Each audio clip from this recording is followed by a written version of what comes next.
Chair, the streaming's now commenced, so over to you. Great, thank you, and welcome all members and any guests to the Health and Housing Scrutiny Committee for the Wednesday the 3rd of March at 10 AM. Can I just remind people to keep themselves on mute until you are invited to speak? And could I also ask, for the benefit of everyone, if they could just put their hands up when they are wanting to speak on an item. So good morning, everybody. I hope everyone is well. There is a slight change to how we've set up the agenda. This is just because our guests that were coming from the NHS, we know that they're very busy at the moment.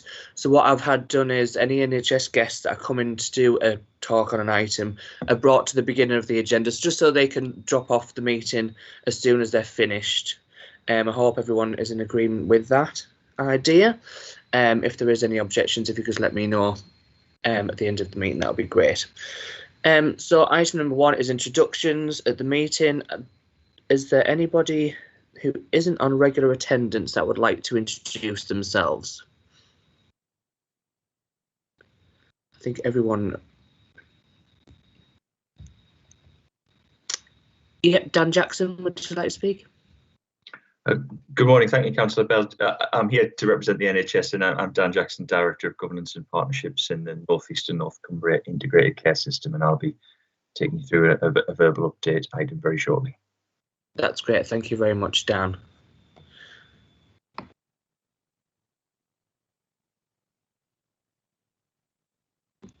Sorry, I did a Chris McEwen then. I was on mute. Item number 2, declarations of interest. Unless otherwise stated to the Borough previously, is there any additional declarations of interest that anybody would like to declare?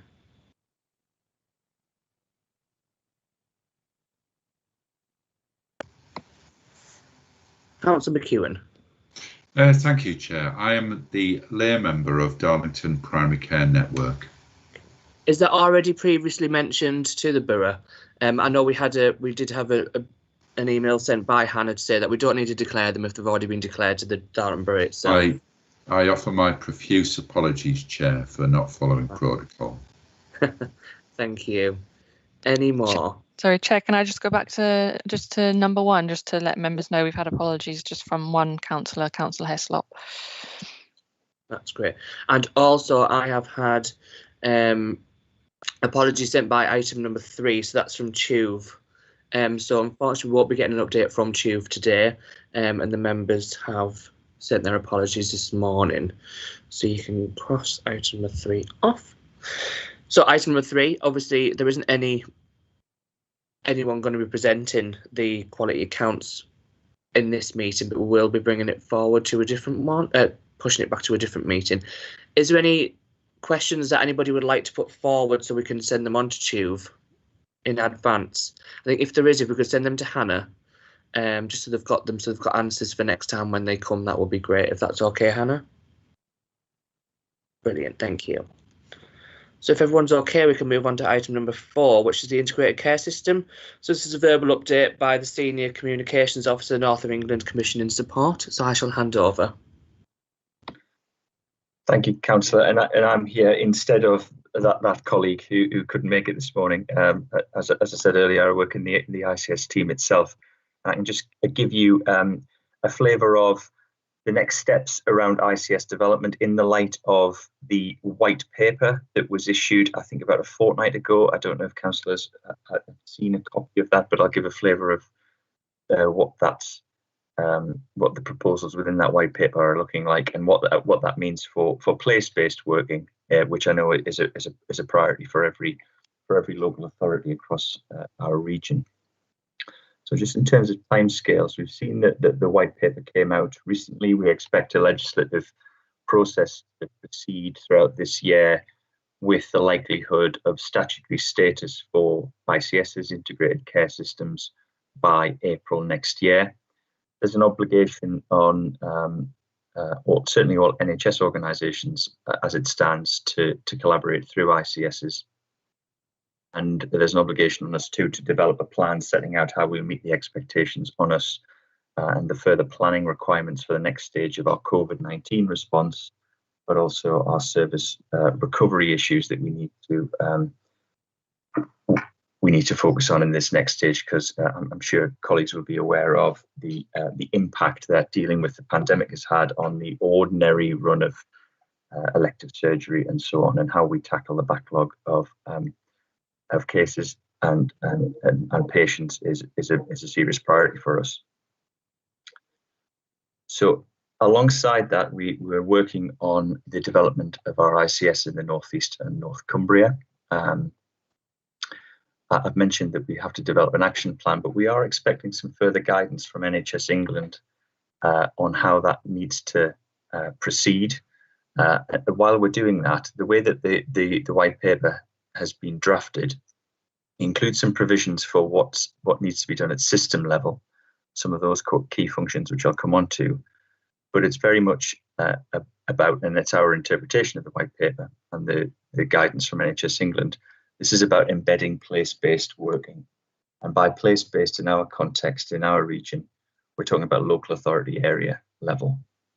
We have 13 local authorities in our ICS area, and we very much want to build upon the existing arrangements in each of those places. And having spoken to Dave Gallagher, who I'm sure you will all know, Chief Officer of Tees Valley CCG, I understand that in Darlington in particular, there are plans afoot to consider the role of the Health and Wellbeing Board and how that oversees the development of JSNA and local strategy for health and care, improving outcomes for local residents and so on, but also how how a partnership board structure of the type that we're seeing in each of our local authority areas might be best set up to execute, I guess, the strategy that's developed through the Health and Wellbeing Board. Round that table, as is typical in each of our places, will obviously be the local authority, local providers of both acute and primary care, and obviously you have one primary care network for Darlington, so that'll be a key forum to focus on those issues locally that are a priority for you. And so it's very much about overseeing local delivery. And in terms of the next steps around the development of our ICS, we want to, as I said, embed, support and strengthen how those place-based arrangements work, whilst also providing a system level arrangements for the coordination of those things that add value when they're done at a strategic level. So, for example, workforce planning, which currently happens at a strategic North East and North Cumbria level, digital infrastructure, our clinical networks, for example, who we have about 16 of those clinical networks, including ones that you may have heard of, like the Northern Cancer Alliance, which is a forum for experts in the treatment of patients with cancer around the sharing of best practice, joint problem-solving initiatives, and that sort of thing. So there's a well-established ways of working at a strategic level, which we've also seen through the pandemic, obviously through mutual aid arrangements between hospitals who may have been under pressure at various points in the pandemic. How we coordinate winter and surge planning and some elements of our comms to the public. But we want those to be enabling things at a strategic level that very much are there to support the delivery of place-based working. So as I said, we anticipate further guidance coming out, and we'll need to work with our partners on how the model develops in our system. There's also an expectation on provider trust to work in collaboratives, more formal arrangements around at a horizontal kind of system level. Again, going back to those issues I mentioned earlier around mutual aid and so on, but also focusing on those issues where it makes sense to work together. So, for example, in the North East and North Cumbria, we have a programme of work on diagnostics, where there's often staffing pressures, which lead to the useful sharing of expertise and staffing across the system in areas like pathology, haematology, shared investment in digital solutions that can help the remote delivery of those sorts of services. But I must stress that provider collaboration is very long established in the North East, as I mentioned earlier. And so for all that there's an expectation on provider collaboratives to come together more formally, it's building on existing relationships. I'm just referring back to my notes. We anticipate the The name of the ICS body in our patch will be NHS North East and North Cumbria. ICSs will have a triple aim duty to pursue better health and well-being, better quality of services, and the sustainable use of NHS resources. ICSs will be accountable for the outcomes of the health of the population, but will have the authority to delegate significantly to place level, as I mentioned earlier. There's a new expectation on NHS and local authorities who will be given a duty to collaborate through these structures. And the ICS NHS body will be responsible for setting an overall strategic direction of the system, working with each of its places. The ICS will inherit the commissioning and allocative functions of CCGs and some of those of NHS England. Some of those are currently done at a North East and Yorkshire level, so some of that will be devolved down to us. For example, what we call in the NHS specialised commissioning, those very specialist tertiary acute services that are currently planned on a North East and Yorkshire basis, probably be devolved down to us in the North East. Planning on things like capital and revenue spending. And the way that the ICS will be overseen is by a twin board model. The initial thinking, I think, was that there was going to be a single board for the ICS, but after dialogue with local authorities and the Local Government Association, the white paper describes a twin board model, which has on the one side an NHS board, which is obviously focused on NHS business, some of the issues I touched on earlier, accountable for NHS spend and performance within the system, but with some expectations around local authority representation on that board, and that's to be decided locally, whether that's political or executive. And we're getting into those discussions now, but also representation of the social care sector. And again, we're speaking to colleagues, directors of social services on how we best do that, because there is a degree of permissiveness in how these boards are constituted. And then alongside that, there'll be an ICS partnership board. And NHS England have stated that there should be maximum local flexibility as to how ICS partnership boards are constituted. And so that's the sort of dialogue we want to get into and are getting into with our local authority colleagues. The main purpose of that body will be as a forum for agreeing coordinated action. And we've seen some forums like that emerge through the pandemic in a really useful way, coordinating joint approaches to, how we support care homes or how we do vaccine deployment and that sort of thing. And it'll also be a forum for discussing, providing direction, I guess, on the early stages of ICS formation. As I said earlier, the white paper is, for what it's worth, as it currently stands, written in quite a permissive way. There's a lot of kind of latitude within regions to define how these things work themselves. But broadly speaking, ICS partnerships will be tasked with developing a plan to address the health, social care and public health needs of their system. And we already see, for example, our directors of public health working together at a strategic level.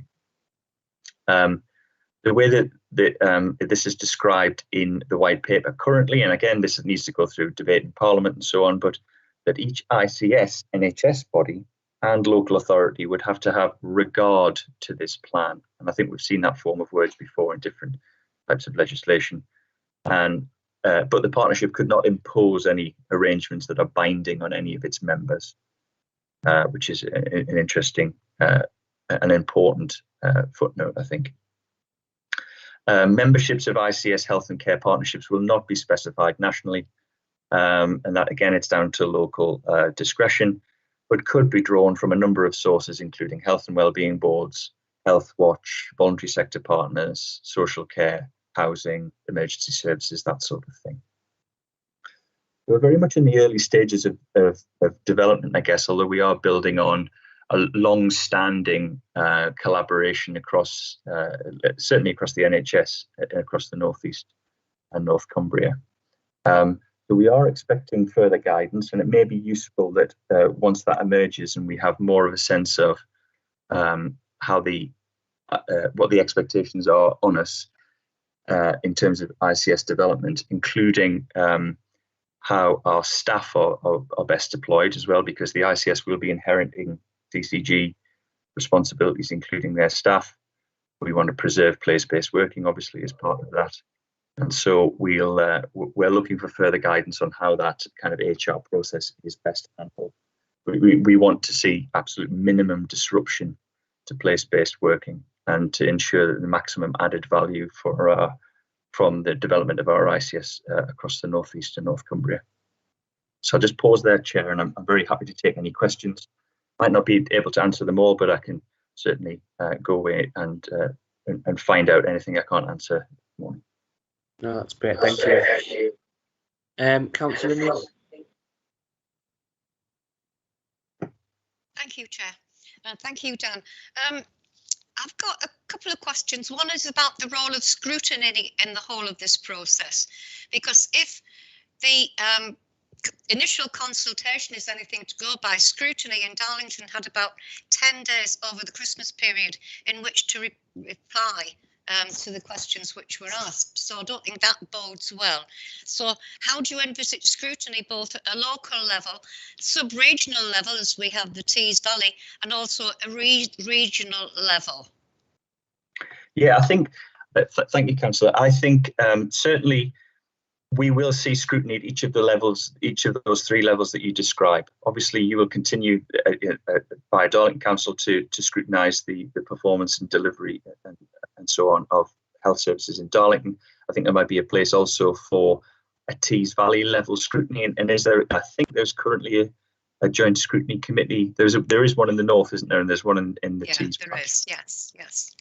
And as we're seeing the acute trusts, for example, collaborate more on a Tees Valley basis, that might be, give a sense of the area of focus for that committee, perhaps. Well, it's very much in that for that committee to decide. And there is mention in the white paper of a whole ICS-wide scrutiny of those things that the ICS does at scale. And we often like to stress that the majority of our work will continue to be place-based and focused. But for that small number of things that are worth doing at a strategic system level, there'll need to be scrutiny of those things too. But the composition of that committee will be something we'll need to, that kind of system-wide committee will be something we'll need to work with local authorities on. But yeah, very happy to accommodate that, and I think that is an expectation certainly of how we'll work going forward. Thank you. So any significant developments, any information will be brought to the relevant scrutiny committee. Right. The other question I had was, this white paper tears up the 2012 Health and Social Care Act, which was very controversial at the time, and we as a scrutiny committee had grave reservations about it. So whilst I personally welcome the integrated care, I just wonder, bearing in mind what we were sold in 2012, is this going to bring some sort of sustainability and some continuity to the NHS? Because we don't want to have to tear up this again in future years. Well, I certainly hope so. And I think the policy imperative that's led to this white paper is a recognition that some of the structures that were put in place in the 2012 Act haven't quite worked as they anticipated. There's quite a bit of particularly stuff around the internal market. I think you may have read about where there's an increasing view that not much of that, many of those commissioning processes haven't added a great deal of value and often tie up our staff in a sort of bureaucratic paper chase, and they could be better deployed supporting frontline delivery and service improvement and so on. And I think there's also, the NHS is always a political hot potato, isn't it? And I won't comment on what I've read in the press, but you get the sense of this is always a priority for government, and they want to maybe revisit the model of NHS England being an arm's length body outside of ministerial control, and that seems to be an important driver for this policy agenda. Thank you, Councillor Newell. Thank you, Dan. Can I bring in Michelle Thompson, please? Hi, thank you, Dan, for that. I'm really pleased to hear that at a system level, Health Watch is now being mentioned, because we often get put into the voluntary sector, which, you know, many of us as organisations are part of the voluntary sector. But it's just to remind councillors that we do deliver statutory duties for local authorities. So there are 13 health watches across the North East and Cumbria, and we work very, very well together. We do a lot for the NHS. With pulling together people's views. So I would urge all local authorities across the North East and Cumbria, North Cumbria, to really think about where Health Watch sits at place, neighbourhood and system level, because it's vitally important that we get the patient carer and public voice at that system level, at the very heart of decision making. So it's just to remind councillors that, you know, we do deliver statutory duties for all local authorities across the North East. Thanks, Michelle. And I know Health Watch does provide such a great service. I mean, the social media presence that you've had and what you have done throughout the pandemic has been second to none. It's been absolutely amazing. So it's really good to hear that you are going to be involved with that integrated care systems. That's really good news. So well Thank you. Thanks. Councillor Tostman, could I bring you in now, please? Yes, thank you, Chair.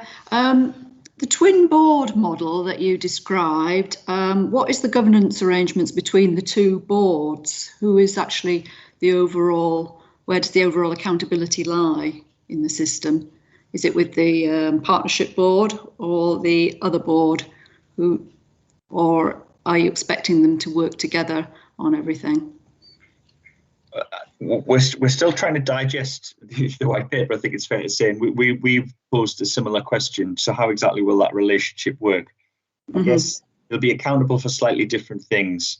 The NHS board will be accountable for a lot of the commissioning functions, particularly commissioning of acute services that are currently done by our CCGs. They may be accountable for decisions around, we have committees, for example, that look at things like prescribing drugs, medicines, and so on. And there'll be a sort of big clinical element of all that. I think the partnership board will be responsible for and accountable for the joint programs of work, joint initiatives that we may do together across sector. Maybe that's on, you know, public health campaigns, for example, policy decisions on how we support care homes, for example, whether we agree a common line on that sort of thing. But I think it's fair to say that the devil will be in the detail, and we don't have that detail yet. But we're anxious to figure that out as well. But at every step of the way, I think we'll need to be working with our local authority partners who have a seat on both boards. Okay, so it sounds as if the financial side of the affairs sits with potentially the NHS board rather than the partnership board. Is that what you're saying? Yes, although there'll also be, and we're seeing this in each of our places, joint committees in each local authority area between the NHS and local authorities that kind of oversee pooled budgets for, you know, if I can call it out of hospital care, in inverted commas, you know, primary care, community care, CHC, that sort of thing. There's some well-established joint arrangements for the oversight of those finances. And it may be that the NHS board at ICS level looks at what money is spent on hospital commissioning, basically. I think that might be a differential. Okay, thank you. Thank you, Chair. Thank you, Councillor Tostman. Councillor McEwen, if I could bring you in now. Yes, thank you, Chair. Thank you, Dan.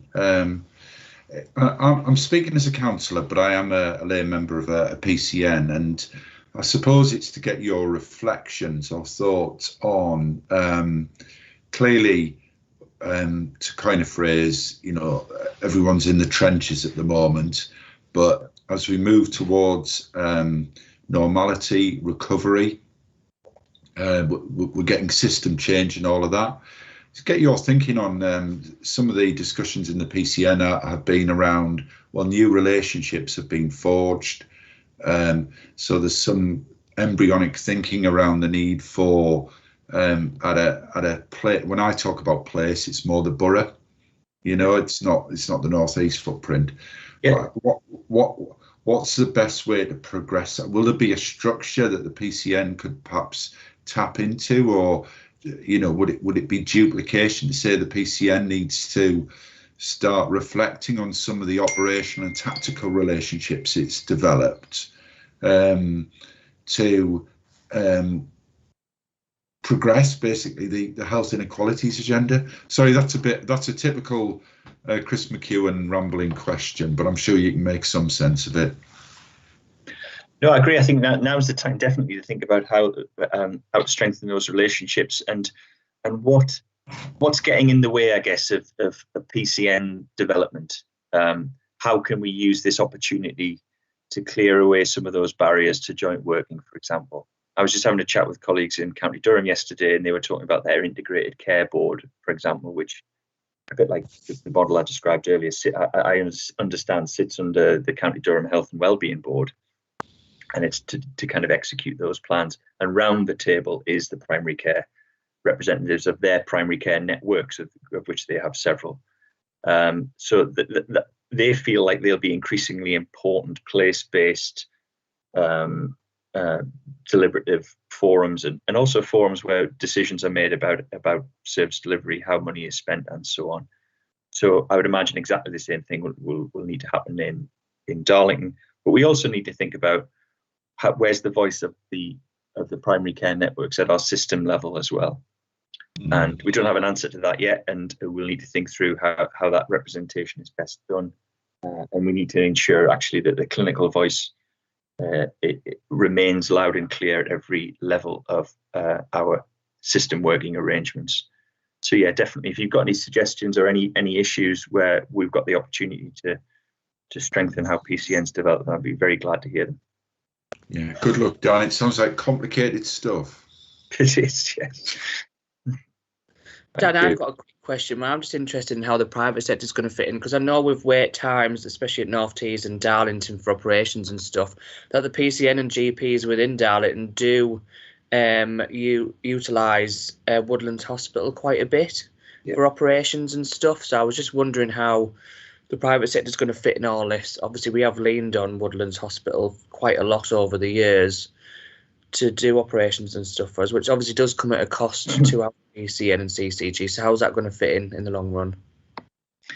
Yeah, and I would imagine, I was involved in a piece of work right at the start of the pandemic that has continued, where basically there was a national contract, I don't know if you saw this, where in essence the NHS sort of commandeered private sector capacity, private hospital capacity at Woodlands, at Ramsey, Teesside, at Spire, at Washington, etc., etc. So we kind of had that capacity at our disposal for aspects of elective care that had been displaced from NHS hospitals. And it looks like that national contract is going to be rolled over, especially as we've got this big recovery backlog that I mentioned earlier that we need to work through.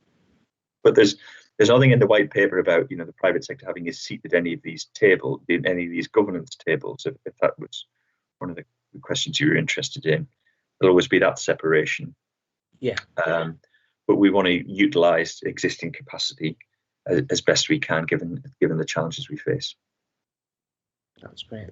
Thank you for that, Dan. Councillor Tosterman, would you like to come back in? Or was your hand up from last time? It probably was, but I do have another question. In previous times, we've had a lot of integrated care pathways established across the regions. Are these going to continue? Do they have a role to play in the new system? Do you have any specific pathways in mind when you ask that question, Councillor? No, nothing actually specific, but I do know that in the past there's always been established integrated care pathways, which obviously people would like to see maintained from a clinical perspective, and obviously would like to see them levelled up rather than changed, as it were. Certainly, yeah.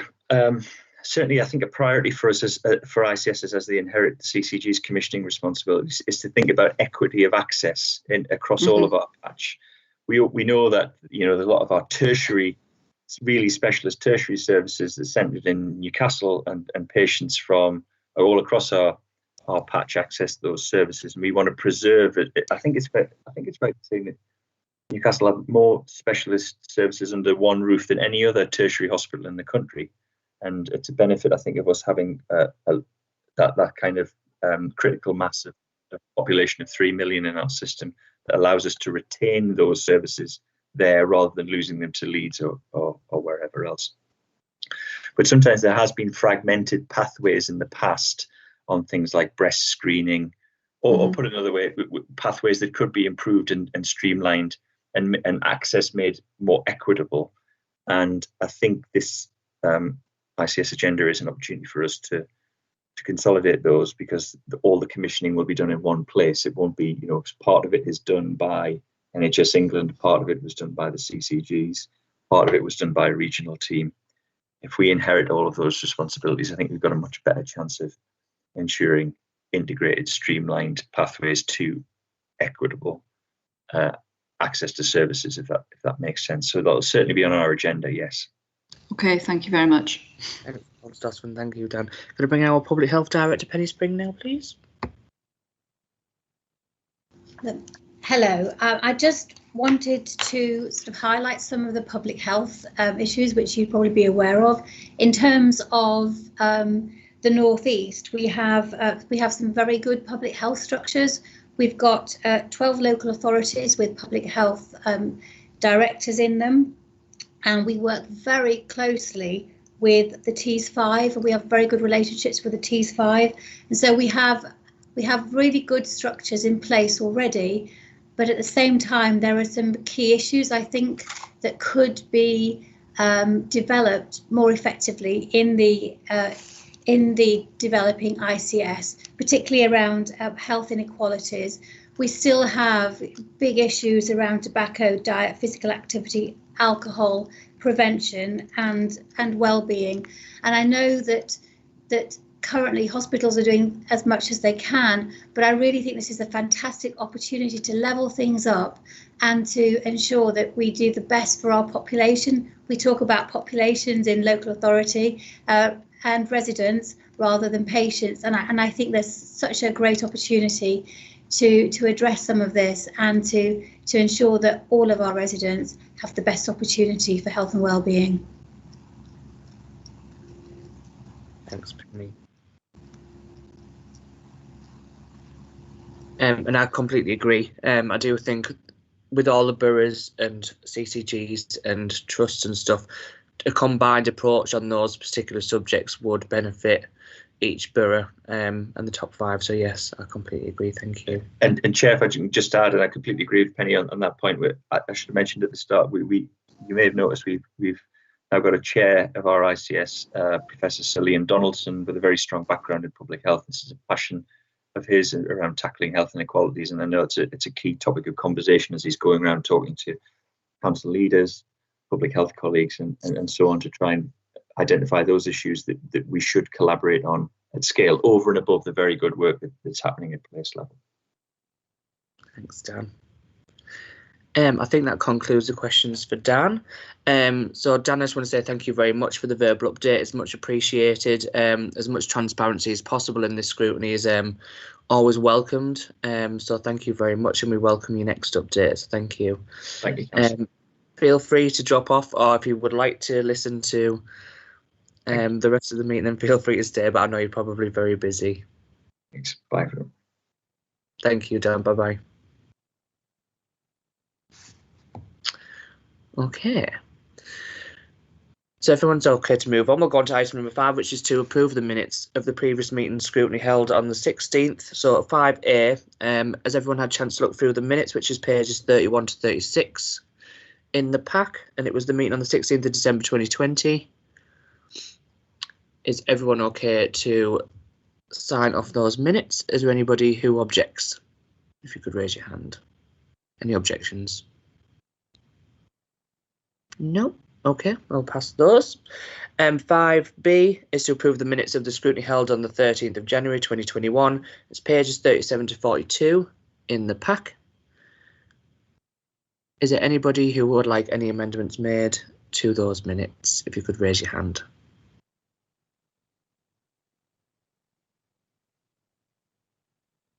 No. Okay, so I believe those minutes have passed as well. Thank you very much. Item number 6. Hopefully, we shouldn't have to have this on for much longer. So it is the COVID-19 in Darlington presentation by the Director of Public Health, Penny Spring. I know obviously some people have dropped this off their agendas, but I did feel as a health scrutiny, even moving out of the pandemic and going into some sort of normality, that it was still beneficial for us to have it on, so we could get an understanding as to where Darlington currently is and the plans moving out. So it might take a different tone to it in the coming months, so it's more about moving forward out of Darlington, how we are going to benefit the residents of our town. So I hand over to you, Penny. Thank you. Thank you. I'm just going to do a quick summary from where we were at the last scrutiny meeting, and then Ken is going to run through the slides. So basically, last time we were at scrutiny was the 16th of December, and we were looking at the new 5 key indicators that will help us to get out of COVID and avoiding certain tierings.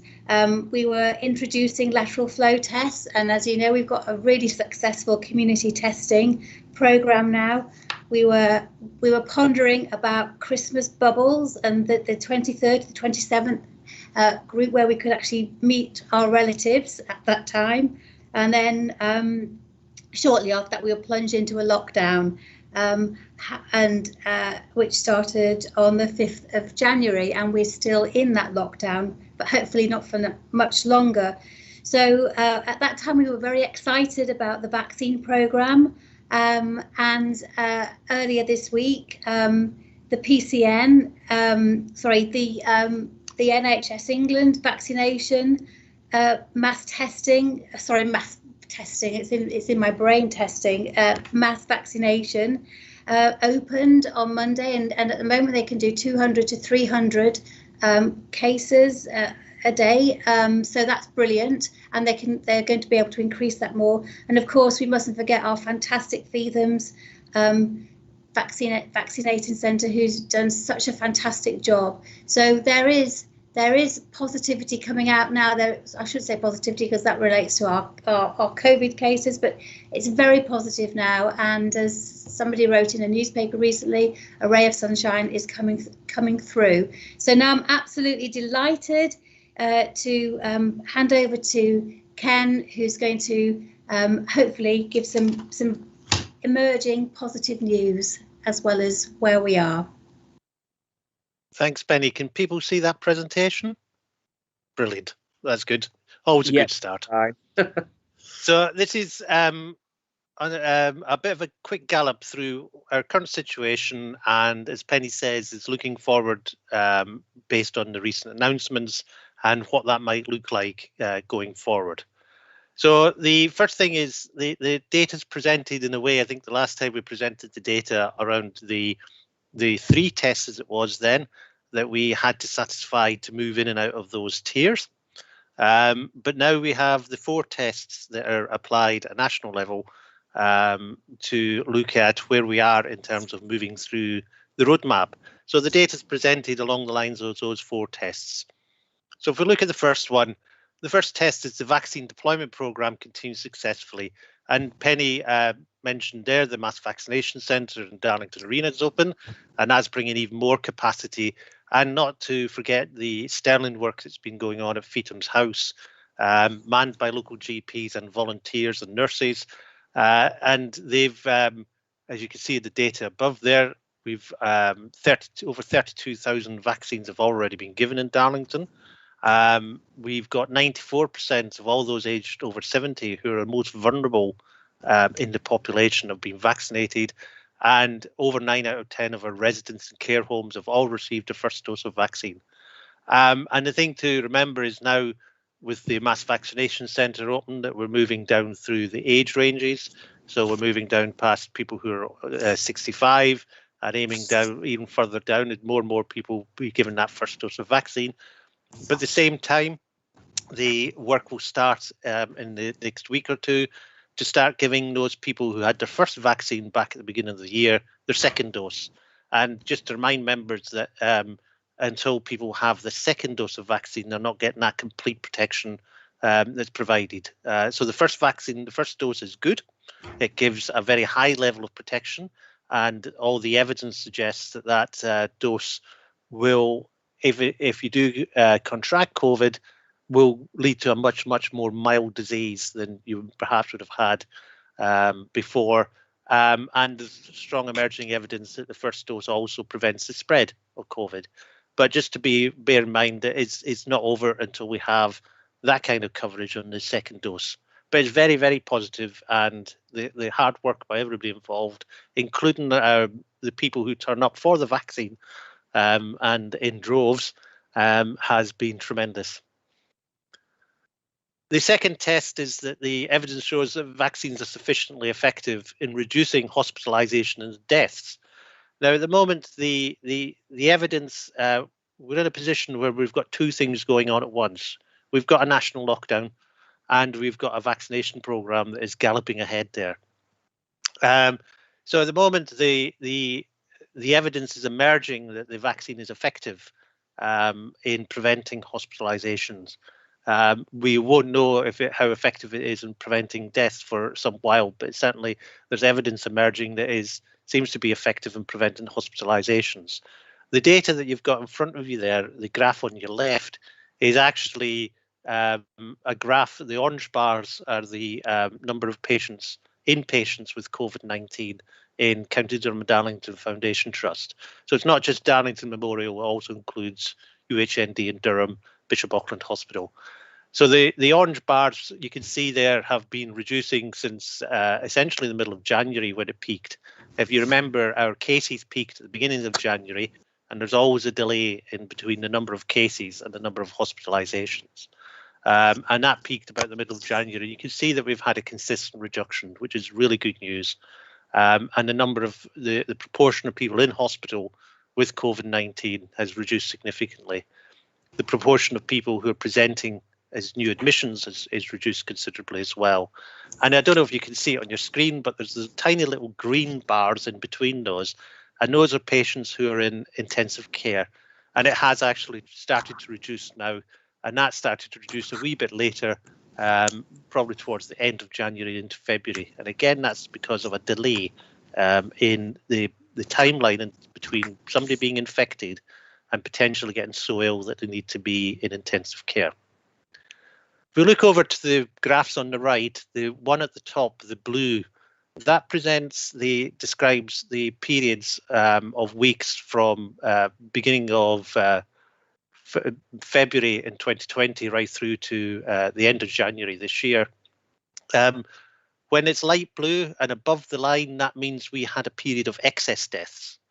And what they mean by excess deaths is above the 5-year average for that period of the year. And it's not unusual actually across the winter to see excess deaths. What's unusual in this is the big blue block on towards the left of that graph. That was in the summer. That was the first peak of the first wave of the COVID pandemic. And that is very unusual to see excess deaths in summer. But actually, in more good news, if you look over to the right of the graph, although we've got a period of excess deaths at the moment, you can see that 3 out of the last 5 weeks, we've actually been in a period where we've been below excess deaths. So that indicates that the number of people who are dying is actually less than average, than the 5-year average. Now, when we look at that, relate that to COVID, if we look at the graph below, this actually describes the proportion of COVID deaths in that total. And the COVID deaths are the little orange blocks on top, and the grey lines are actually the rest of the deaths, because there's unfortunately people have still been dying from all the usual things that people die from in Darlington. The encouraging thing is you can see that the size of those little orange blocks have reduced, and you can see towards the right of the graph that is certainly just a smaller tip of a much longer bar than it had been before. Excuse me. Particularly when you compare that to the middle of January, where you can see that the proportion of COVID deaths was a much greater proportionally for all deaths. So we'll continue to monitor these, and the expectation, the hope is that with the rollout of the vaccination programme, that this continues even as we come out of lockdown. Again, the infection rates don't risk a surge in hospitalisations, which would put unsustainable pressure on the NHS. Just looking at the graph above, what we've picked out there, the line graph that you can see, the lines, the light blue is the rates of cases in everybody under 60. And the dark blue line is the rates of cases in people over 60. And I'd just like to draw your attention specifically to the dark blue line. The reason why we say that is that age is the biggest predictor for hospitalisation and unfortunately death. So when we look at the infection rates is the impact on hospital services, we would look specifically at the older population. And as you can see there, that the rates in our over 60s, again, has dropped quite considerably and has levelled out there, and actually at the very end is dropping again. There's some more data that shows that that's dropping again.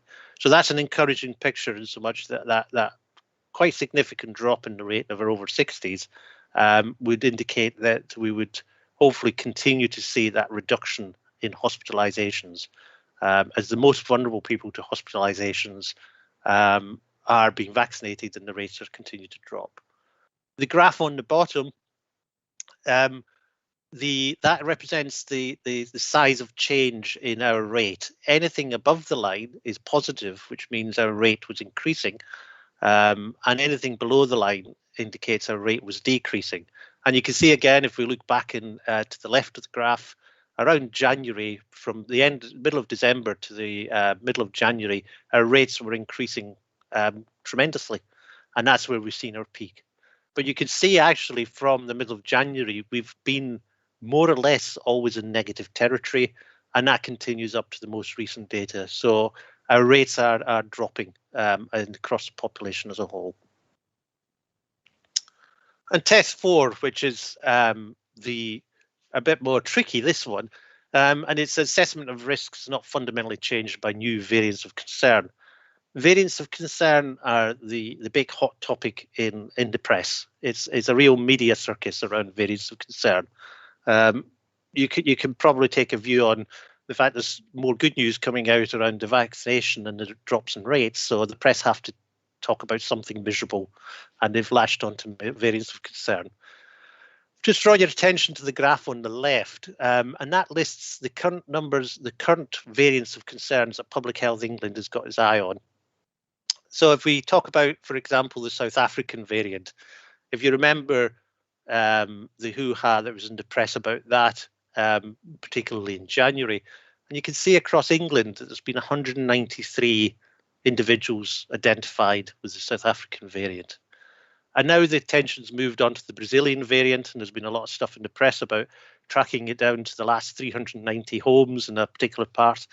And again, the 35 individuals in England have been identified with the Brazilian variant. So the numbers are vanishingly small. It doesn't mean that people aren't concerned about them, but the numbers are vanishingly small. They are very, very strongly associated with foreign travel. You can giveaways in their name, South African and Brazilian. So it's very strongly associated with people who've had recent travel to those areas. And the other thing about them is there's no evidence of either of those particular variants or any of the variants that are circulating and have been monitored. There's no evidence that they're any more deadly. There's no evidence that they spread any quicker. And if you do catch them, that they give worse disease or a bigger risk of death. So although they are variants of concern, and Public Health England are rightly monitoring this, so that they can be sure that the actions that we're taking, particularly when reducing restrictions, but also the actions around vaccination, are the correct ones. They are of a concern, but they are not a sort of clear and present danger, if you like. They are something for people to be concerned about, to keep an eye on, but they're not causing us concern in terms of the effects on our mortality rates, our hospital admission rates, etc. The table on the right This describes what we used to call the new variant, and it's called the S gene target failure, and it's been more commonly called the Kent variant. And if you remember before Christmas, a new variant emerged in the southeast and Kent, which was more transmittable. So it's more easily spread. And we monitored that quite carefully, but actually it's no longer the new variant. If you look at those numbers, you can see that 100% of all positive cases that have been genotyped show this variant. So it is now the variant. It's not a new variant anymore. The issue, as I said, with this variant is it's more transmittable.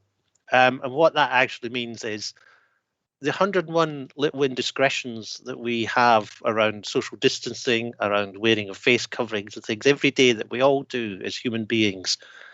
Before Christmas, we got away with that. And our risk of transmitting or actually being infected was lower. With the this Kent variant, it's not as forgiving.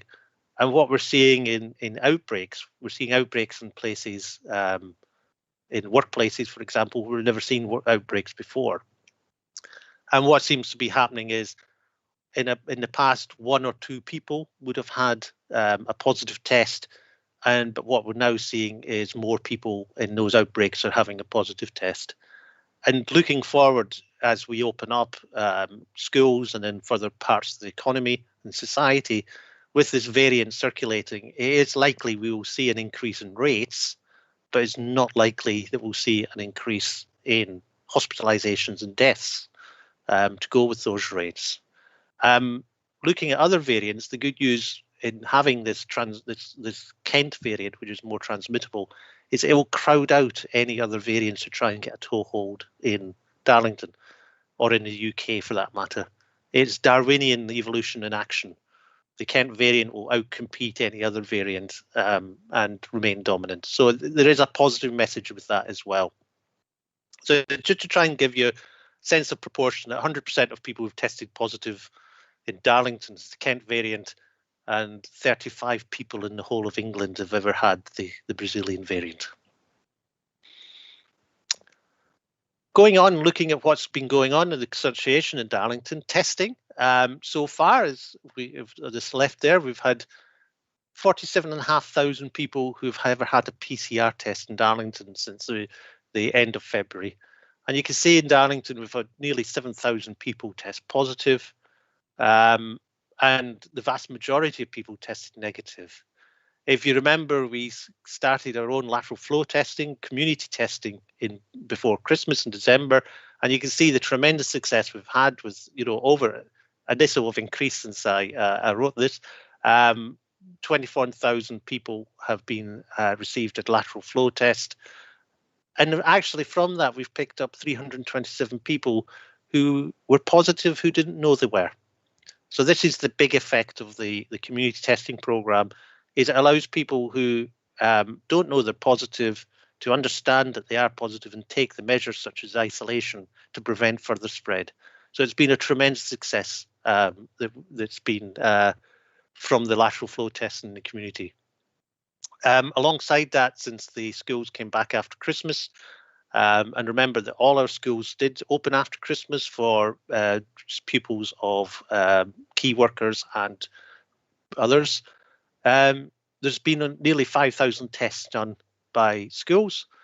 The positivity rate is 7 using lateral flow tests. And that goes back to another hobby horse of mine, that children, young people are actually one of the lowest positivity rates of all our age groups. And this just is a graph that shows you how the number of lateral flow tests at the bottom has increased. On the left-hand side, you can see where December the 14th starts, and we start really doing lateral flow tests. The graph at the top just shows you how the grey lines are the number of PCR tests done. And you can see the different peaks in the pandemic by the number of tests, but you can see the blue line on the left. That represents the peak back in last Easter in the first wave, and you can see the amount of testing was tiny because they only really tested people who were admitted to hospital with COVID symptoms. But you can see actually, as the testing programs got up and running, particularly into September, the number of tests that have been done have been much greater. There's other plans for expansion of the testing program, particularly the lateral flow tests. There's the plans for something called Community Collect, which is a bit like a click and collect. I think I've christened it that. And that allows families or individuals to collect a test kit and take it home and test their own families at home, and then report the results directly into the test and trace system. And it avoids them having to come out and have a test in a testing site, which will give them more flexibility and enable them, as we'll see later on, is to get into the behaviour of regular testing. If you've got the test kits at home, you can do your tests much more easily without having to make an arrangement, an appointment to go and have a test somewhere else. There's the institutional testing programme, which is actually targeting those larger employers. And that's to enable them to undertake testing in their workforce directly to make those arrangements, similar to how our schools and colleges have. Then the schools home testing programme, and that at the moment is will allow parents to be provided with test kits to take home, and they can test their children before they come to school and log the results. So instead of the child turning up at school and having a test, if they're positive, being sent home at that point, it allows the parent to do the test before sending them into school, either the night before or that morning, and then they know if they're safe to go or not. Talked about the roadmap. I think we can see that from the 8th of March, that's when the roadmap kicks in, and that's when there's a plan to start to lift restrictions. That's the reasons why it's essentially to step forward in a planned way to try and reduce the risk of particularly a surge in cases, which could lead to a surge in hospitalizations and deaths. And they're very clear that each of those steps will always be informed by the data. And I think the Prime Minister was clear in his announcement that some of these dates may change depending on the data. Minimum of 5 weeks between each step to allow the data to be analysed and people to be ready for the next step. I talked about the 4 tests, and that this is laid out by the Prime Minister.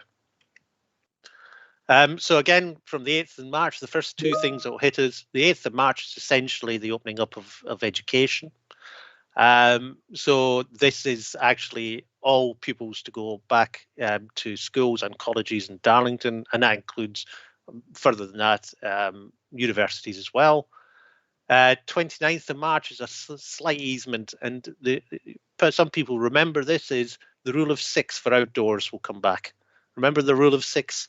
So that means you can have meet up to 6 people or 2 households outdoors. Outdoor leisure sport and leisure can start again as well.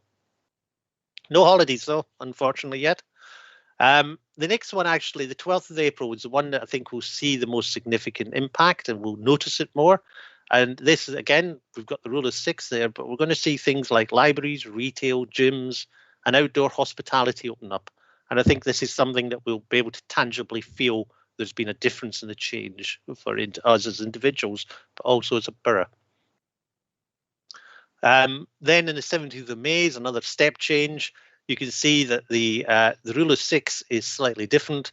The rule of 6 will be subject to review, and there may be up to 30 people outside can meet without breaking the law. And then we can look at adult outdoor sport starting, so things like park runs and things like that start. And accommodation will be opening up properly. And you can see there's talk about outdoor large-scale event pilots, and we'll watch those with interest. And then step 4, which is the 21st of June, this is where the real change will come, if you like. This is the first step to, I think, normality. Is we see there's no limits on social contact. The nighttime economy will be able to open up again with no restrictions. And you can see that larger events will be allowed and no limit on any life events such as weddings and funerals. Running parallel to that is an education roadmap. talked about primary schools. Then we've got a phased return of secondary and FE colleges, universities. Nurseries have always remained open throughout this.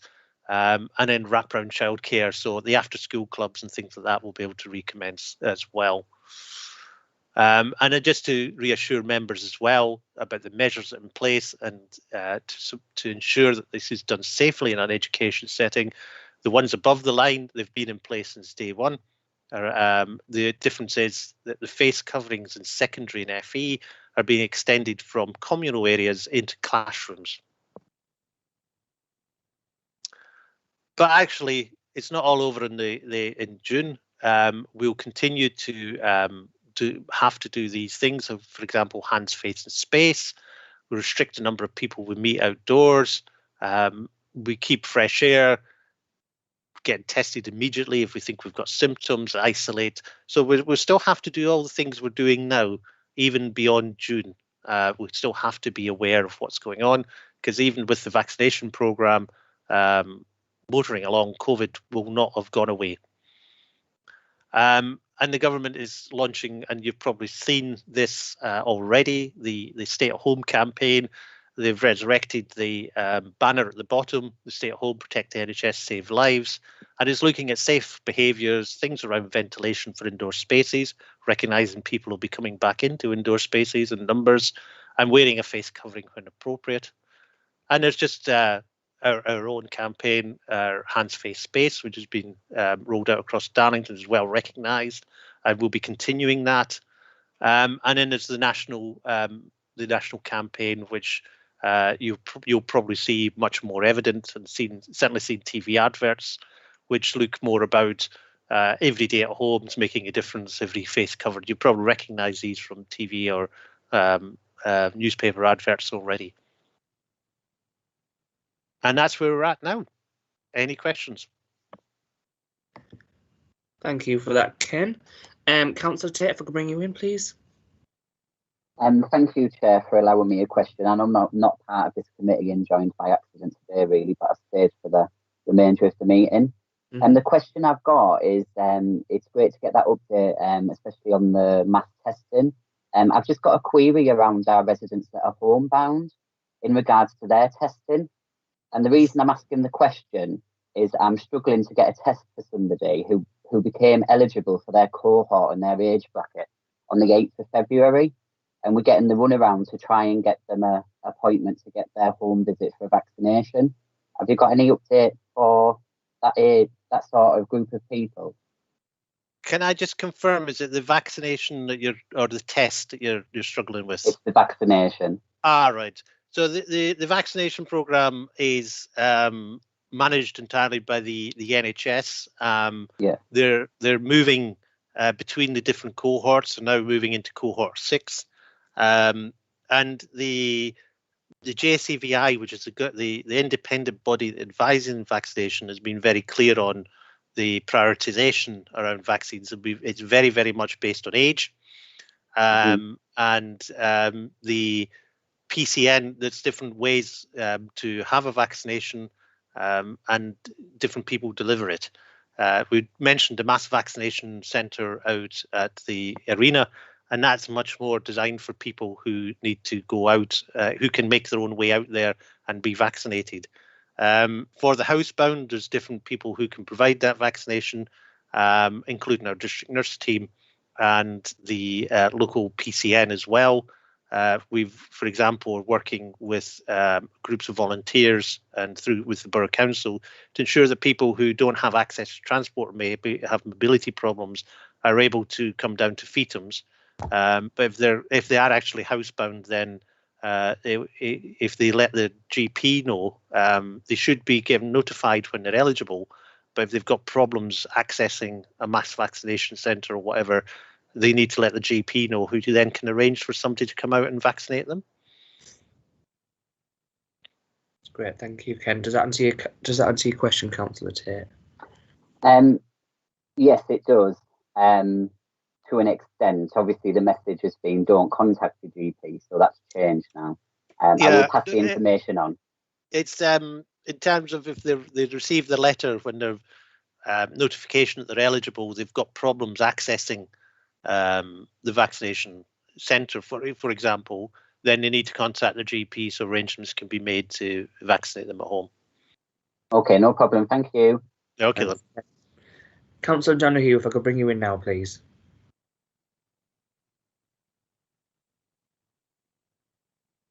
Thank you, Chair.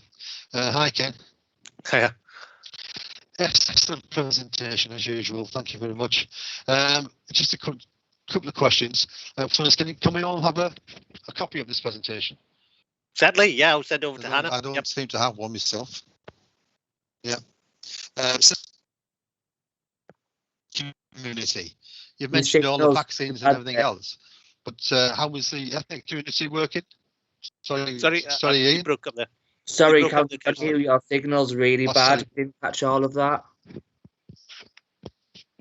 All right. Just thought the ethnic community. Yep. Can you hear me? Yes, I can hear you now. Yep. Hello. Yeah, just thought the ethnic community. I was just wondering how that was working, because everything you read in the media is that it doesn't seem to be working. They're all a bit scared of various things, and I was just wondering how it was working in Darlington. Yeah, I think, and actually, coincidentally, the launch of the mass vaccination centre up at the arena helped us with that, and we do recognise the issues that are present in some of our communities. And I think one of the things we need to probably also, as certainly health professionals, but also looking to you as members, is we've been encouraged to change the language that we use away from the sort of negative focus when we talk about vaccine hesitancy or whatever it might be, to actually looking at vaccine confidence. So we do recognise that a lot of the reasons why certain groups of individuals and communities are not having the vaccine is because actually they're not confident in the vaccine, and it's actually and the amount of misinformation that's been perhaps been circulated by others, some groups within their community, is we need to start tackling that in a more positive way rather than trying to directly address some of the crazy things that have been put forward. Is actually understand what's driving their lack of confidence in the vaccine. And there is work that's been done in the past already, but we're continuing this work about producing materials in different languages. And also, I think Councillor Ali's been doing some work directly with the community, and there was some, and Penny will know more about this because she was there, and there was some opportunities to have people from different ethnic communities who were having their vaccine at the mass test site, the mass vac site, to be photographed having the vaccine and to tell their story about why they're having the vaccine. So there is work underway.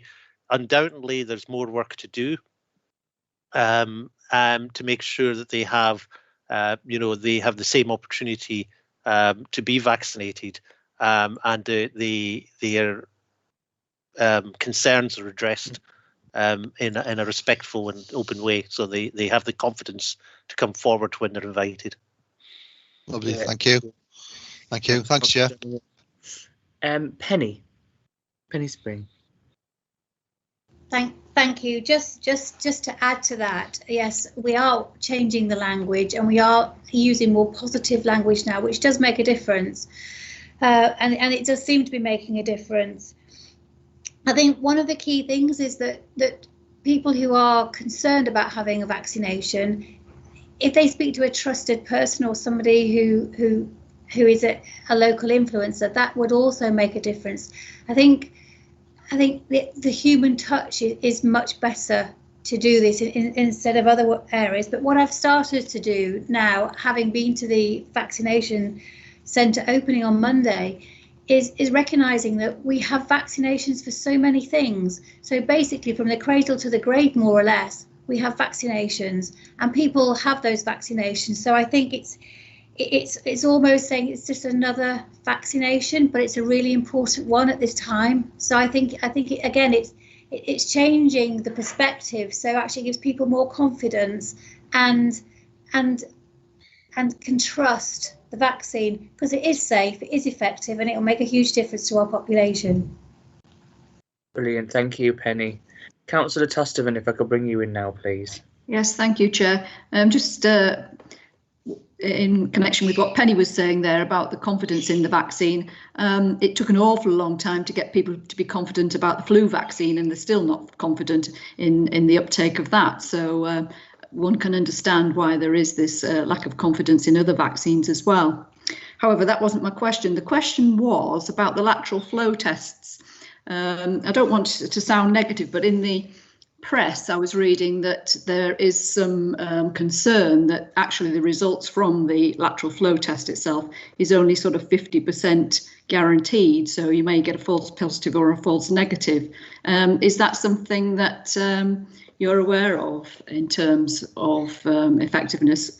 They were saying that obviously the tests that you may have in a hospital as a COVID test are quite different from the lateral flow tests, and that the lateral flow tests aren't as succinct, let's put it that way. Just wondered what your thoughts were on that. No, I think, and certainly there's been an awful lot of work done and continues to be done about monitoring the lateral flow tests and their accuracy.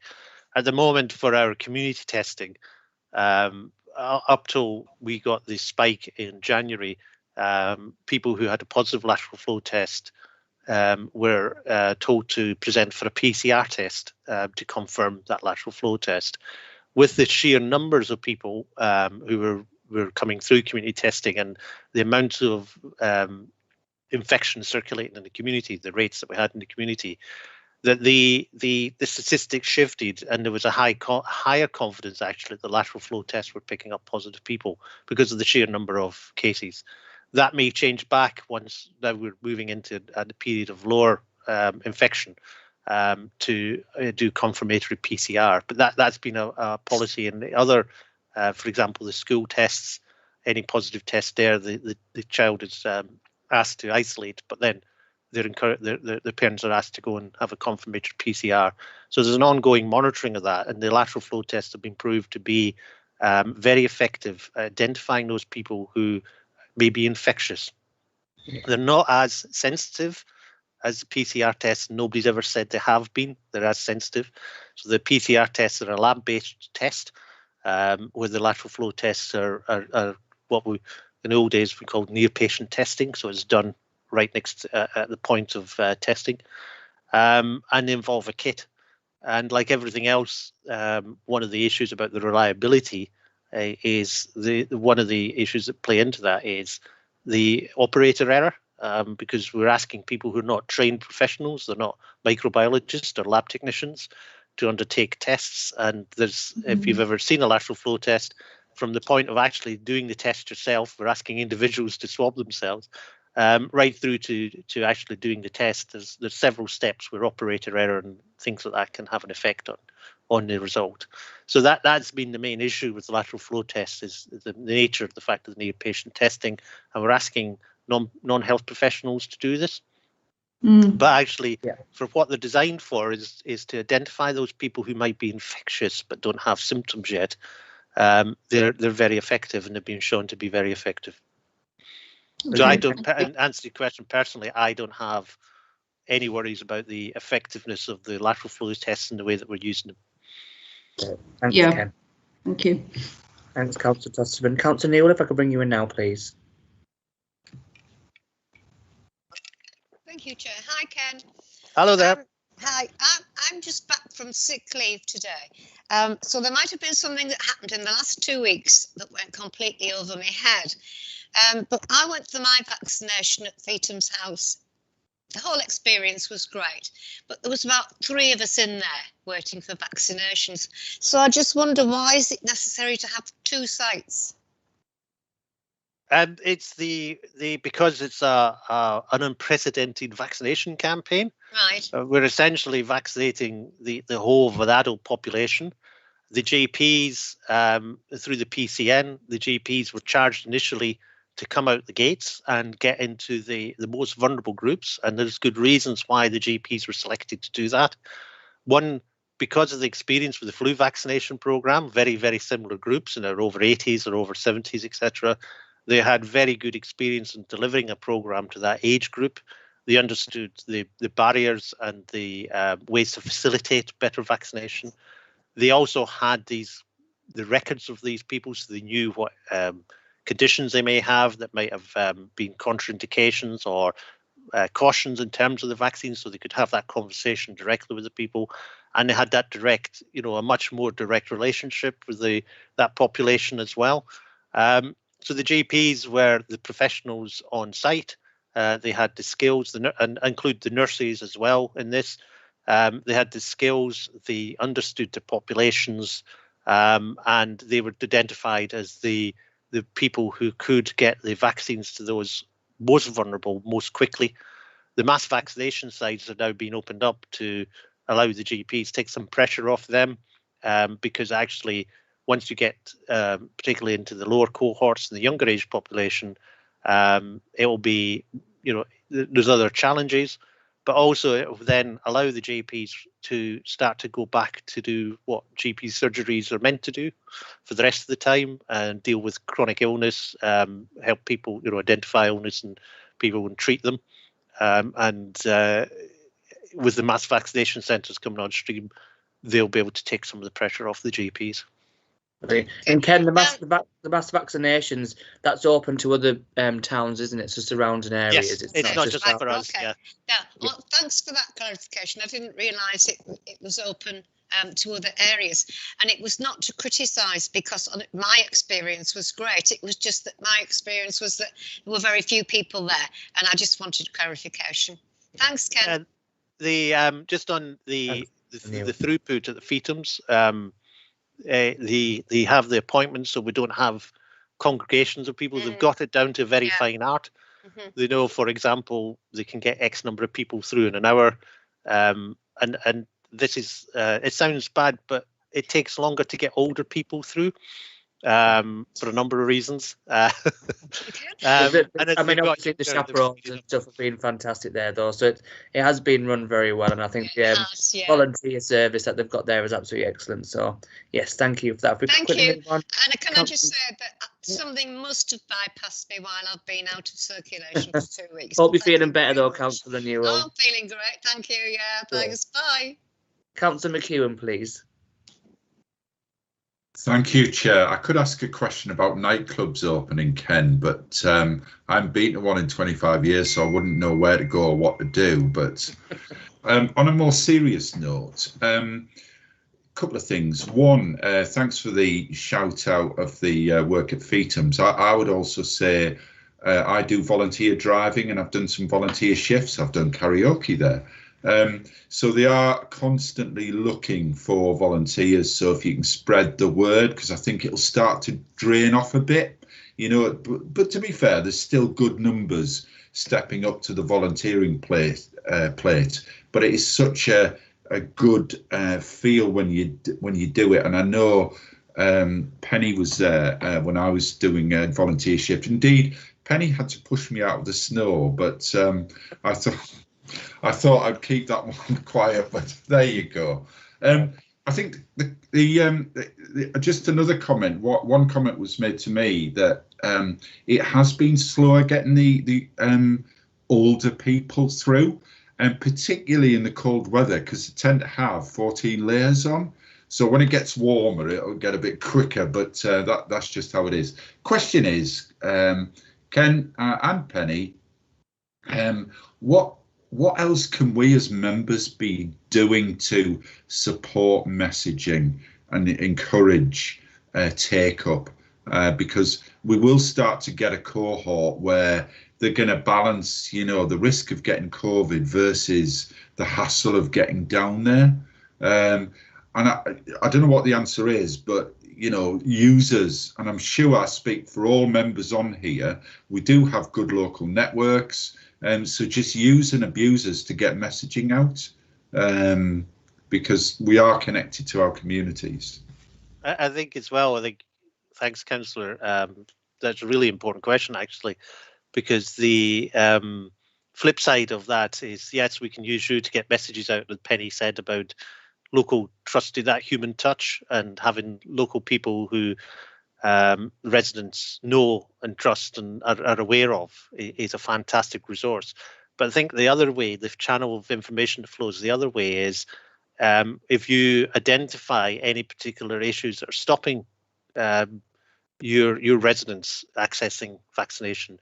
And as Councillor McCune said, it might be the hassle factors have to go all the way down to the arena or FETMs. Well, if there's something around that that's showing up, then we need to be able to address that to enable those people to get that vaccine. So I think, let us know if you identify any issues within your own communities, what you hear, just even minor things. Let us know. We can always work to address that if we need to. If we don't know, we can't do anything about it.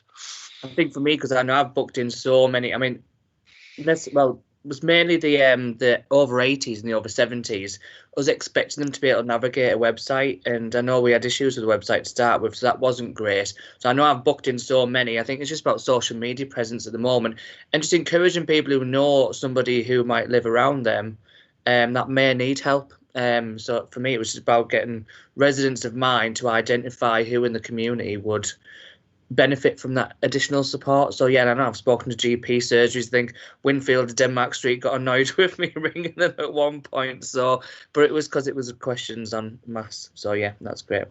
Thank you. Can I bring in Councillor Lee now, please? Yeah, thanks very much, Chair. Hello, Ken. Well, I think we've got to congratulate everybody for the amazing effort that's gone on over the last 10 months. I think it's brilliant to see so many people who have had the vaccines and the floor tests a really good result, and even more important now that we're coming out of it. But being a little bit miserable, Ken, all these figures relate to Darlington, i.e. the urban area, and it doesn't pick up the rural areas. Now, we, as you know, we are coming to Durham. A lot of the rural areas come out of Durham, and perhaps even in Stockton on the east side, I don't know. So because Darlington are responsible for the whole borough, i.e. the rural areas as well, I think this report ought to have included just what's happening, a similar report, sorry, similar statistics to cover what's happening in the rural area, because we are blind. We don't know what's going on. I don't know how many people have had injections. I don't know how many people have had floor tests. I don't know what the take-up is, etc. And we, like all your councillors in Darlington, have a responsibility to make sure, or to try to make sure, that we are being effective, and we're in the blind. So perhaps any future report, I know it's an extra work, because you've got to contact our partners in Durham and wherever it may be, and then they've got to filtrate the figures out. But I think because this is Darlington Borough Council and the rural areas are in Darlington and not Durham, I think we have an obligation and a responsibility to get similar figures out to everyone. Thank you. Just to reassure you, Councillor Lee, that does, all the figures that I've quoted include all the Darlington residents of the borough, not just of the town. So it includes the numbers in the rural areas. Because of brevity, I've got masses of numbers and graphs and data that I could have gone on all day about. But we can provide you with a breakdown, certainly for things like the testing, for the rates in the rural areas. We can provide you with all that detail. That's not a problem at all. I would appreciate that. At the moment, in terms of the vaccination, would depend on the data from the NHS. And we're working nationally. There's a programme to provide local authorities with much more detail in terms of who's been provided with vaccinations. So we'll be able to provide you with a breakdown on all the rural wards as well. Thank you. Look forward to receiving that. Might be worth linking in with Ken, Councillor Lee, outside of this meeting, just to put down exactly what information you would like for Heinton. So thank you for that. Well, it's the rural areas per se, really.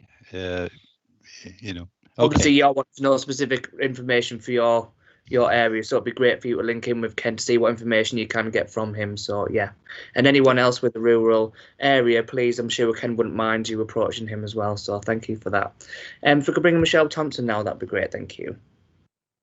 Hi, it's just about the messaging actually, and ways in which you'd be able to help Healthwatch, because we've had quite a lot of people that have been ringing up just utterly confused with the national letters that are going out for the mass vaccination site, and then the GP letters for the fetum site. So it's just ensuring that people who are ringing up 119 because of a letter that they've got from the NHS national rollout of letters, that if they can't get in at the arena, that they can wait for a letter from their GP. And I think that that's something that has been totally confusing people, and especially people who are vulnerable, who some of them have, before the mass vaccination site at Darlington, were travelling to other areas and putting themselves at risk by having to use public transport and things because they thought that they wouldn't get their vaccination. But I think the message is, you know, if you want to wait for your GP letter, then that's okay to do that. And also with the to really listen to the hearing and sight impairment groups, because they're finding it very, very difficult to actually book an appointment or indeed to travel from area to area. So we have flagged that up with the primary care network. And so for local groups in Darlington, we've passed on those contacts to Amanda at Primary Care Network. But we're also now hearing about people from the Tees Valley area that want to travel to Darlington Arena, but are not quite sure how to book and things like that because of the challenges that they've got online with hearing and sight impairment. So it's just making sure that, you know, as well as listening to the BAME community, that as part of those minority communities, there is the hearing and sight impairment as well. That's great. Penny, I'll bring you in because is it related to Michelle's question? I'll bring you in then. Yeah, thank you. You're on mute, Penny. We all do it at least once, don't we? Oh dear, thank you. I think what you've been talking about, Michelle, is absolutely essential. I've had people in the local authority who said, I've got this letter and it's telling me that I need to go to York, but we've just got this new Darlington Arena opened. So I do think that somehow collectively we need to get out some really good measures, the messages. The PCN's got a really good website which tells you how you can do it, but not everybody would be able to access that or think about accessing that. So there will be a cohort of people that do need some additional support within that, because people can ask us in our day jobs, but but not everybody is going to do that. So I don't know what the actual solution is, but we need to have a focal point that people can go to wherever they have their vaccination, and so they don't feel concerned about having to. But because for some people in very low incomes, if you've got to get a train, for example, to York, that costs money, and also you're exposing yourself potentially because you're closer to other people. So I think yes, I think we need to collectively have a conversation about this and get the right outcome for our population. Sorry, residents. We say population in public health, so I really mean the residents. No, that's great. Thank you. And I think at the NHS letters, the NHS England ones, I know I had a conversation with Peter Gibson to feed it back to central government that those letters were not helpful whatsoever. There was no explanation that in your immediate PCNs that there would be extra letters going out, so people were expecting to have to go to Newcastle. I had one lady the other day said she'd been offered somewhere in Bolton, and I was thinking I couldn't even pinpoint a map where Bolton was. So yeah, it's just about letting our residents know that just to wait as well, that the Fetum's House PCN letters will be coming as well. So yeah, we just need to get that message out there. Councillor Sorry. I just want to add that the communications from our local area have been fed up to national as well. So what they're saying, when you ring, you have to ring 119. Yeah. And so their phone script was basically that they would only be able to book you in at a certain place. What they weren't saying was, but you can wait for your GP letter. Yeah. So I think that's been fed up. So hopefully that will now come back down, but we'll just have to see. Fingers crossed, because I know I had a conversation with Amanda Riley about the GP surgeries, the calls just went absolutely crackers because people ring the GP surgery going, well, I don't understand why I've got to go to York or Newcastle. And so, yeah, it did cause a lot of heartache, I think, for GP surgeries as well. So, yeah, but no, thank you for highlighting that. Councillor Tosterman, you want to come back in? Yeah, so just a quick one that, I mean, I endorse what Councillor Lee was saying about the rural areas and the need for data. But I did have my hand up prior to that just to say that Neasham Parish Council, who are one of the parish councils in the rural area, had asked me to pass on their thanks for the excellent way that the service at Feetham's was being delivered and rolled out. So thank you. That's brilliant, thank you. Ken, I've just got one question for Penny or Ken. It's about the schools. So the lateral flow testing, how quickly are we able to get it so that the parents can do it at home? I know there's a concern specifically at Longfield that say you've got a class of 30 kids going in, one might not have consent from a parent to get tested at the school, but that one child could be the one that has COVID, asymptomatic. So we'll then go into a classroom with 30 other children who will then mix with the rest of the year group. Which then we could start seeing whole year groups being sent home again, which is obviously what we're wanting to avoid. So I think an easy way to do that is for obviously the testing to be done at home. Because I didn't realise that if the parent doesn't give consent, their child just walks straight into the school regardless of being tested or not. So how quickly can we do the home testing with pupils? Because I think we get more of a take up by. Yeah, so the home testing option is being put into place now. So for the 8th of March, it will be in place. The requirement is that each pupil has to have 3 tests, essentially, that are supervised at school. And that's to make sure that they're aware and competent in a way to undertake those tests at home. So they will still have to have the 3 tests. Now, that doesn't necessarily mean 3 sequential tests. It could be if somebody tests this week, but not next week, but comes back the week after. It just three observed tests, and then they can be given the packs to take home. Oh, that's brilliant. Thank you.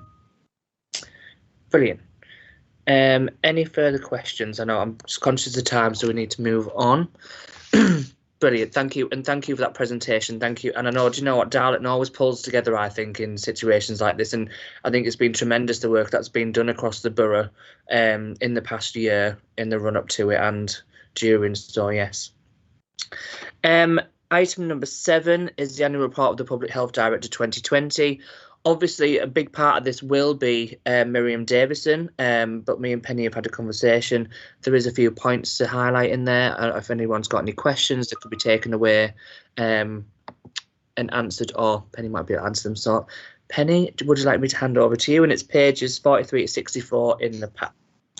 Thank you very much. I'm delighted to be here for Miriam, but to start off with, I'll just have to go through the statutory bit, which is under the 2006 NHS Act, inserted by Section 31 of the Health and Social Care Act 2012. Each Director of Public Health is required to produce the relevant local authority to publish an annual report.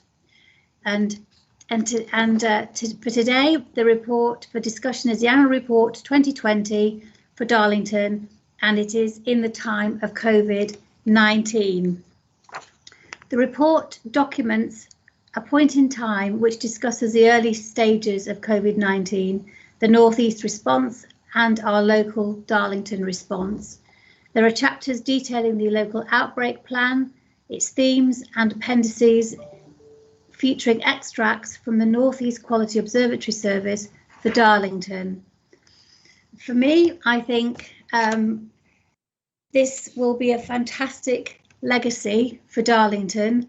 I think this, because we've got a published document that can go through the annals forever and ever and ever, and people in future generations will be able to know what has happened in Darlington. It's an incredibly positive document, but at the same time highlights some of the very key issues that we need to continue addressing as we move out of COVID. I would like to take this opportunity to thank Miriam for the 12 years she's been a Director of Public Health. She's an absolutely fabulous person and a wonderful director of public health, and she's made such a difference to Darlington, and I know that everybody who knows her thinks she's amazing, which she is, and I know that you will all want to thank her for the fantastic work she's done in Darlington. So I'm her substitute now, and she's a very hard act to follow, and I wish her every best, as we all do, in her retirement. Although I don't think she's actually fully retiring. I think she's I don't think she'll ever will fully retire, but I wish her as a from one to another Director of Public Health all the very best moving forward. Thank you, Penny. And I know it was very much appreciated that while this was all going on, that Miriam was winding down to retirement and then obviously stayed on and then wound back up again. So I think it was appreciated by the council and by every member, that the hard work that she put in, and obviously the handover that she's done with you, Penny, and you've come in at such a difficult time, and we do appreciate that you have not come in at the easiest time, but you've followed on the great work that Miriam has been doing. So, and obviously Ken as well, your presentations are second to none, and they are appreciated. So thank you very much. Thank you. As I take it everyone's had time to look through the report, there might be some questions that you do have that Penny might be able to answer or might not. So I'll hand it over to anybody who would like to comment or ask any questions. No, I think everyone just feels the same that I do and how you do, Penny. So no, thank you so much for that. And the next time we look forward to your annual report, Penny, where we'll have lots of questions for you, I'm sure. End of COVID. Yes, which I think come June, July time, I'm so looking forward to us being able to discuss, you know, what happened in the past and now looking forward to the future. So I know our residents are starting to get a little bit fed up now, aren't they, of being locked in, and obviously the message is to stay indoors. I know a lot of people, good weather happened. That announcement where we give people some dates and they see the opportunity to go out and celebrate and things, but we just need to remain indoors as much as we can for now until we do reach those dates and we get given the go ahead. So yes, thank you. Item number 8, which is the work programme. The drug and alcohol service was pushed back to next time. It might be pushed back again. We're just getting some clarification on that. But has everyone had a chance to look through the work programme? Has anyone got any suggestions or recommendations?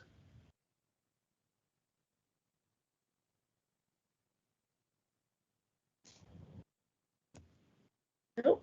Brilliant. So Hannah, do you want to run through the items that we have for the next meeting? So we will hopefully have another presentation from Public Health on COVID, potentially drug and alcohol service contract. We've also got customer engagement in housing services, the customer engagement strategy 2021-24, and we're going to have a presentation from the CCG on financial challenges and impact on services. Excellent, thank you.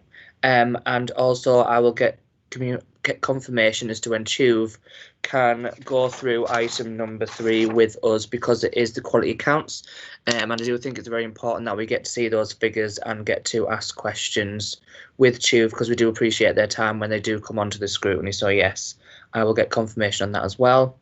Item number 9, which is the Health and Wellbeing Board, which the next meeting to be scheduled is the 18th of March 2021, and then I presume Penny will come with an update on the Wellbeing Board in the next meeting. Yeah, thank you very much. Item number 10, I don't have any supplementary items to bring to the meeting. Item number 11, any questions from anybody? I think it's been a very informative meeting. It's been another productive one, so thank you everyone for your contributions, and thank you to everyone else who came as guests today. You get to see what we are doing, so I shall hand over for questions. Councillor Layton. Thank you, Chair. It's actually probably would come under any other business. Just briefly, it was following on from adult scrutiny yesterday. Yeah. We had a plea really from Councillor Holroyd. She'd been in Children and Young People's Scrutiny, and they're about to do a piece of work on doing a review of COVID and its impact on children and young people. Not a technical report about the logistics of handling the COVID pandemic, more about getting some feedback about the impact of the crisis on young people's lives, children and young people's lives. And what Bryony was hoping to do, and she's asked me to sort of highlight this, it's obviously going to go into become a quad of aims, is to ask if it could possibly be something done between adults and health and housing, where we put together a review for adults in care settings, domiciliary care settings, and just to sort of get some feedback from, to hear the voices of the people in the care settings. I know I hate the expression service users, but and their carers, whether they're formal or whether they're family. And so I think it's quite a positive thing to do. And obviously we don't want to be sort of crossing over into other people's territories, but it's something that Bryony's given a lot of considered thought to. So it's just something I'd like to highlight and will possibly come up as a quad of aims. So I just would welcome any input from any of the other members. Thank you very much. No, and I think it is a good idea, because obviously we want to learn from lessons from the past year. So I do feel it is important that we do listen to care settings and the residents that live there, and families as well. I know we pulled together, well, people pulled together to put the visiting pods and stuff in, which has been a positive. But yeah, it'd be good to know. So yeah, I welcome it onto the committee. Councillor Donoghue. Thanks, Chair. Actually, mine's not a question. It's just to say that my wife's just heard that she's been voted for and in the final for Nurse of the Year award and Outstanding Achievement. I just thought I'd tell everybody because I'm Thank you very much. Yes, and I know Margaret's very excited about that, isn't she? Because she's recently just retired, hasn't she? Yeah, to get that nomination is just amazing. I know, she was shocked when the Northern Echo rang up and asked her, told her about it. And she's doing a video now as we speak downstairs. Oh.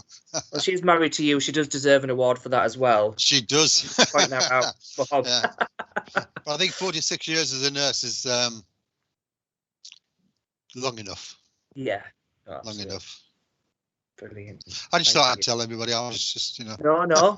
Has anyone got any other good news stories that they'd like to share while we've got a little bit of time from their wards or anywhere? No. My condolences do go out to Anne-Marie Curry as well, who lost her mum on Friday. And I know the contribution that she's put to the Alzheimer's and Dementia Society has been amazing. So my condolences do go out to Anne-Marie Curry as well. Unless there is anything else, I would just like to thank everyone for joining. And I hope to see you all next time. So thank you very much. Enjoy. Thank you very much. Thank you.